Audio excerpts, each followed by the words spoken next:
ची प्रतिक्रिया आली। अनेकदा लोक सांगताना हे दिसली की काहीही झालं तरी अधिकाधिक संधी निष्ठावंतांना द्या। पुण्यातही त्याच प्रकारची नाराजी आहे का की पुण्यातली काही वेगळी कारण असू शकतात? नाही, निश्चितच भारतीय जनता पक्षामध्ये इतकी नाराजी आहे की प्रामाणिकपणे काम करणाऱ्या संघाची जवळकी असलेले कार्यकर्ते जे आहेत गेल्या कित्येक काळापासून भारतीय जनता पक्ष वाढावा यासाठी स्वतःहून प्रयत्न करतात। या प्रयत्न करणाऱ्या प्रामाणिक कार्यकर्त्यांना दूर ठेवून जे बाहेरून आयाराम गयाराम जे आले त्यांना पक्षाने संधी दिली, त्यांना उमेदवारी दिली। केवळ उमेदवारी दिली नाही तर ताकद दिली। म्हणजे इतर वेळेला त्यांच्या विरोधात प्रचंड तक्रारी करायच्या, पण या निमित्तानं मतं मिळतात किंवा त्यांच्या माध्यमातून मतं मिळतात म्हणून त्यांना घ्यायचं, पण त्यांची पार्श्वभूमी पाहायची नाही। आपल्या कार्यकर्त्यांना दूर ठेवून इतरांना पक्षात घेतल्यानंतरचे परिणाम काय होतात तर तेच कार्यकर्ते, संघाचे कार्यकर्ते, मूळ भारतीय जनता पक्षाचे कार्यकर्ते अपक्ष उमेदवारी घेऊन उभे राहिले।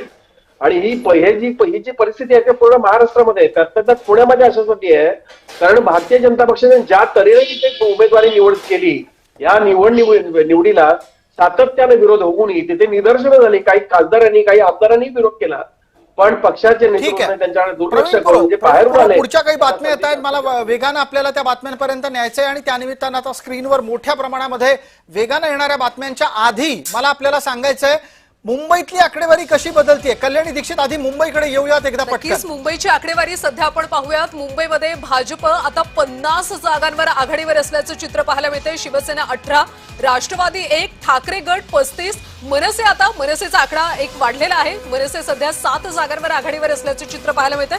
227 पैकी 128 जागांचे सुरुवातीचे कल आता समोर येत आहेत आणि यामध्ये भाजप शिवसेना म्हणजे महायुती सध्या आघाडीवर असल्याचं चित्र आहे। त्यामुळे मुंबईकर यंदा महायुतीच्या पारड्यामध्ये यश टाकणार का याकडे सगळ्यांचं लक्ष आहे। सध्या ठाकरे गट सुद्धा काटेकी टक्कर देते, कारण ठाकरे गट सुद्धा 35 जागांवर सध्या आघाडीवर असल्याचं चित्र आहे। मुंबईमध्ये ठाकरे गटाचे निशिकांत शिंदे सध्या आघाडीवर असल्याचं पाहायला मिळते। मुंबईत चौथ्या फेरी अखेर समाधान सरवणकर सध्या आघाडीवर आहेत। काही वेळापूर्वी ते पिछाडीवर असल्याचं चित्र पाहायला मिळत होतं, मात्र सरवणकर आता पुढे सरकताना पाहायला मिळतात।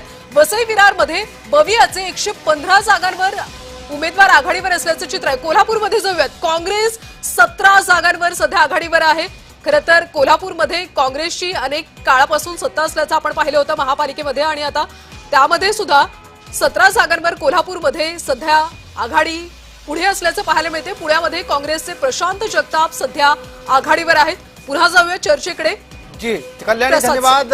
पुण्यातला विषय महत्वाचा ठरलाय। प्रशांत जगताप शरद पवारांची साथ सोडून काँग्रेस सोबत आले आणि त्यामुळे काँग्रेसला बरे दिवस आले का? हनुमंतराव जगताप हे लोकप्रिय नेते आहेत, काँग्रेसमध्ये त्यांचं आम्ही स्वागत केलं आणि एक चांगलं पॅनल घेऊन ते लढत आहेत। महापौर राहिलेले आहेत, अनुभवी आहेत आणि शिवशाहू फुले आंबेडकरांच्या विचारधारेला मानणारा एक कार्यकर्ता, सामान्य लोकांना उपलब्ध असलेला कार्यकर्ता, ही त्यांची हडपसर आणि त्यांच्या प्रभागामध्ये ओळख आहे। त्यामुळे प्रशांत जगताप विजयी होतील याची खात्री आहे आम्हाला, सोबत त्यांचं पॅनलही विजयी होईल अशी आम्हाला अपेक्षा आहे। तुम्ही असं म्हणताय की प्रशांत जगताप विजयी होतील, त्याचबरोबर एक पटकन आपलं निरीक्षण मी अपेक्षित करतो कोल्हापूरवर सतेज पाटलांच्याच एकूणच बांधणीचा फायदा होताना दिसतोय।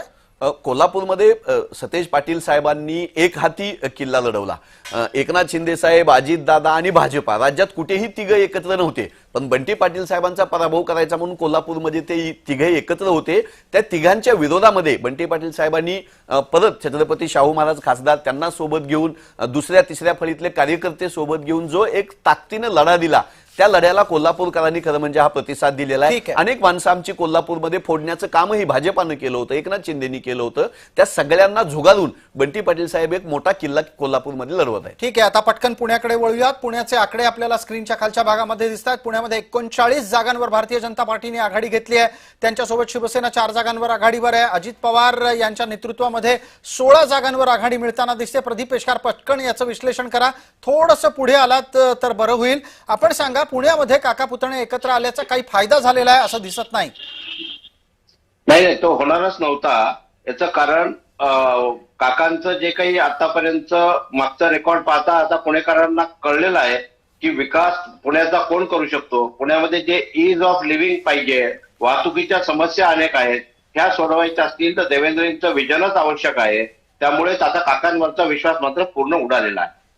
पुण्यात काकांवरचा विश्वास उडाला, मग काँग्रेसनी वेळीच पुण्यामध्ये काकांपेक्षा दूर जाणं पसंत केलं म्हणून फायद्यात आहे का काँग्रेस? आपण हनुमंतरावांकडून उत्तर घेऊ, पण प्रदीपजी आपलं निरीक्षण. 100% काँग्रेसने सुद्धा आता लक्षात घेतलेलं आहे की काकांचा कुठे उपयोग नाहीये, त्यामुळे काकांना दूर करून काँग्रेसने अशा प्रकारचं चाल केलेली आहे.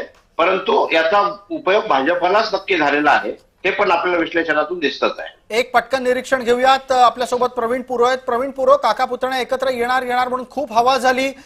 माध्यमांमध्ये सुद्धा बऱ्यापैकी त्याच्या संदर्भातल्या प्रतिक्रिया, चर्चा सातत्याने झडत गेल्या, पण पुण्यात अपेक्षित यश नाही मिळत आहे.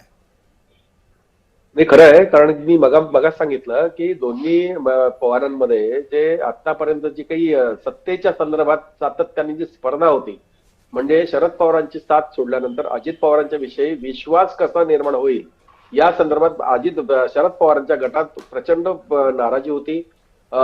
रोहित पवार सातत्याने टीका करायचे.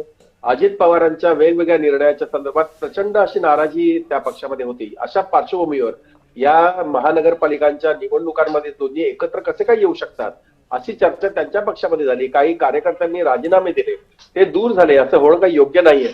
या सगळ्या पार्श्वभूमीवर अगदी मतदारांचा विश्वास पटला पाहिजे की काका पुतणे जेव्हा एकत्र येतात ते कशासाठी येतात, ठीक आहे. नक्की विकास एक निरीक्षण आणखी आहे या चर्चेमधलं प्रवीण पुरो. तिथपर्यंत आपण पोहोचणार आहोत आणि ते आहे पिंपरी चिंचवडचं. स्क्रीनच्या खालच्या भागामध्ये आपल्याला पिंपरी चिंचवडची आकडेवारी दिसतेय. पिंपरी चिंचवडच्या बाबतीमध्ये असं आहे की जिथे राष्ट्रवादी म्हणजेच अजित पवारांना फायदा होईल असे संकेत मिळत होते, प्रत्यक्षात तिथे भारतीय जनता पार्टी आत्ताच्या घडीला अजित पवारांपेक्षा आघाडी घेताना दिसतेय. म्हणजे पुणे आणि पिंपरी चिंचवड दोन्ही ठिकाणी वेगळं लढल्याचा फायदा आहे का अजित पवारांपासून दूर गेल्याचा फायदा आहे? प्रदीप पेशकार. नाही, मला हे लक्षात नाही आलं. प्रश्न काय? पुणे आणि पिंपरी चिंचवडमध्ये तुम्ही अजित पवारांच्या पेक्षा वेगळे लढता आहात. पुण्यात आणि पिंपरी चिंचवडमध्ये तुम्ही अजित पवारांपेक्षा जास्त जागा घेताना आत्ता दिसताय. अजित पवारांना दूर ठेवल्याचा हा फायदा आहे का? नाही, वेगळं ठेवण्याचा फायदा किंवा नुकसान असं नाही. भाजपवर विश्वास वाढतोय हे यातून मात्र नक्की लक्षात येत आहे. भारतीय जनता पार्टीवर विश्वास वाढतोय. एक प्रतिक्रिया पटकन हनुमंतराव आपल्याकडून. पिंपरी चिंचवडमध्ये आणि पुण्यामध्ये राज्याचे उपमुख्यमंत्री, अर्थमंत्री मुख्यमंत्र्यांवर, नगरविकास खात्यावर इतके अफाट आरोप करत होते, हे हास्यास्पद होतं. महाराष्ट्रामध्ये मुख्यमंत्री, उपमुख्यमंत्री एकमेकावर 100-100, 200-200 कोटी रुपयाच्या भ्रष्टाचाराचे आरोप हनुमंतराव, करतायत. ताजी बातमी पहिला निकाल. किरण आपल्यासोबत कल्याणी. नक्कीच महत्वाची बातमी आहे. इचलकरंजीमध्ये भाजपचे 4 उमेदवार विजयी झालेत. राज्यातला हा एक पहिला निकाल समोर येतोय. इचलकरंजीमध्ये भाजपचे 4 उमेदवार विजयी झालेत. खरं तर राज्यभरातल्या अनेक महापालिकांमध्ये भाजपच सध्या आघाडीवर असल्याचं चित्र पाहायला मिळतंय आणि इचलकरंजी मधला पहिला निकाल तुम्ही जय महाराष्ट्रवर पाहताय. भाजपचे 4 उमेदवार विजयी झालेत. इचलकरंजी